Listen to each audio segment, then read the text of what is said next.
How's it going, everybody? So today we're going to be talking about modeling with quadratic functions. Another way people like to describe it is writing quadratic functions. And the idea is we're going to be taking pieces of information that someone gives us, and we're going to be able to write the quadratic in vertex form or in intercept form, okay? And that's going to be our main focus for today. Now, of course, you'll notice up here at the top, we went ahead and have the vertex form written out for you right here. And then, of course, down here, when we get to this part, we have the intercept form written out, okay? Now, these formulas that I just went ahead and pointed at are things that we should be comfortable with and have written down. Now, let's go ahead and jump into number one and see how we apply these points and create the vertex form that describes it.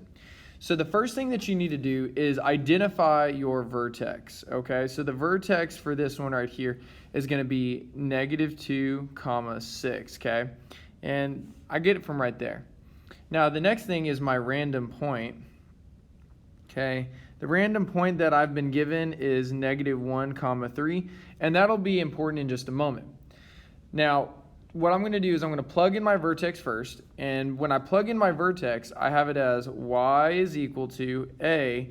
Now remember, your vertex is made up of h and k, all right? Now, with that being said, we already see h is here and k is here in the formula, so that's where we're going to put it. And so I have myself an x. Now, I know it's a -2, but when you look at it like this, a negative times a negative is a positive. So truthfully, the way that we do like to write it is not like that. We like to go ahead and say that this right here is just going to be +2. Okay? And then, of course, we put the k on the end and say that that is a 6. Okay? Now, we're going to go ahead and take that point, the other one, the random one, and plug in the x, plug in the y, because remember, a ordered pair is made up of x and y. So that means I have my 3 is equal to a, and then I have -1 plus 2 squared plus 6. Now, the reason we've plugged all these major points in is because we're going to try to solve for that a value, because that a value is important in writing the model or the quadratic that demonstrates what's on the graph.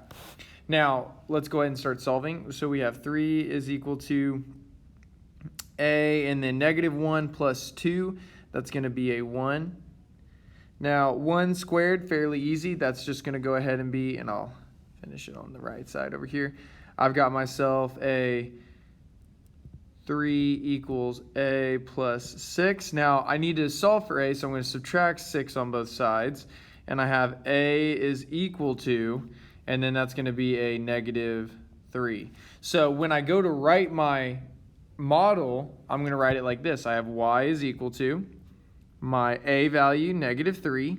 And now I'm going to come back and put in my vertex. And I have x plus 2 squared plus 6. And so this right here is the equation that if you typed this into a calculator, it would create this graph over here on the left-hand side. Now, we're going to do the exact same thing, but now what you'll notice for number 2 is they don't necessarily give you a graph, but rather they give you a set of points. Alrighty, so here, once again, you've got your vertex, you have your random point. This right here is the random point, this is the vertex. So I'm going to go ahead and plug in my vertex. I have a and then x minus 3 squared plus 2. Now for the random point, I have 8 is equal to a times 13 minus 3 squared plus 2. Now I'm going to go ahead and solve in the inside. I have 13 minus 3, that's 10. And then I have myself a 10 squared, so that's going to be a is 100, right? 100a, and then plus 2. Now I just need to subtract 2 on both sides. So I have 6 is equal to 100a. Now I'm going to divide by 100 on both sides. And we can't be afraid of fractions, but that's going to give us a 3/50 for my value of a. So when I go to write my equation over here, I'm going to have y is equal to my 3/50. And then, of course, I'm going to plug in my vertex. So I have x minus 3 squared plus 2. And that's how we solve for the vertex form, okay, when given a vertex and a random point. Now, sometimes and in some instances, we won't always be given that, but rather we'll be given something different. We'll be given intercepts and a random point.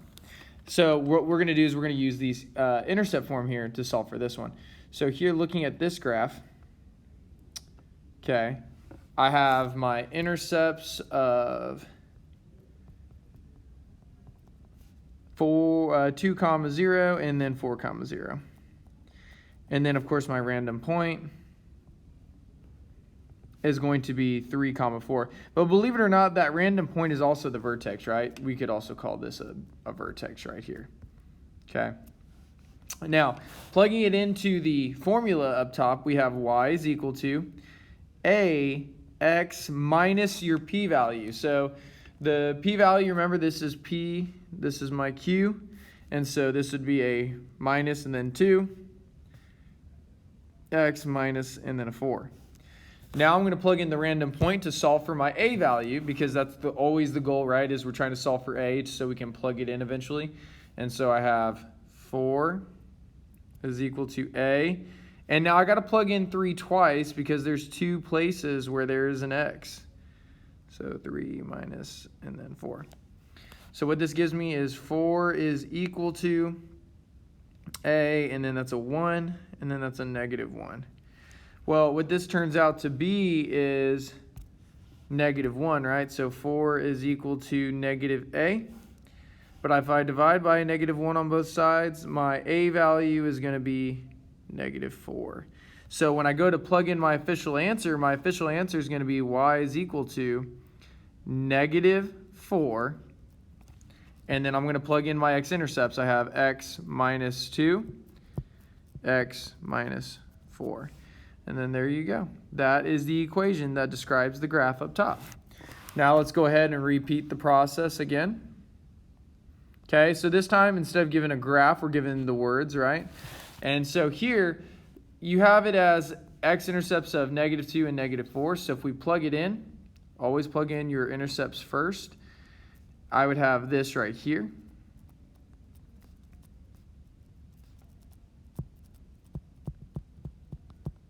But the truth is, we don't typically like writing it like that. We like to just simplify it and do this right here, x plus 2, x plus 4, because a negative times a negative is just a positive. Now let's plug in the random point, and so by plugging that in, I have -24 is equal to a. Now I got to plug in 0 in 2 spots, right, because there's 2 instances of x here. And so let's go ahead and continue solving for the value of a, and that's going to give me a 2 and a 4. Now 2 times 4 is 8, so -24 is equal to 8a. If I divide by 8 on both sides, that's going to give me a -3.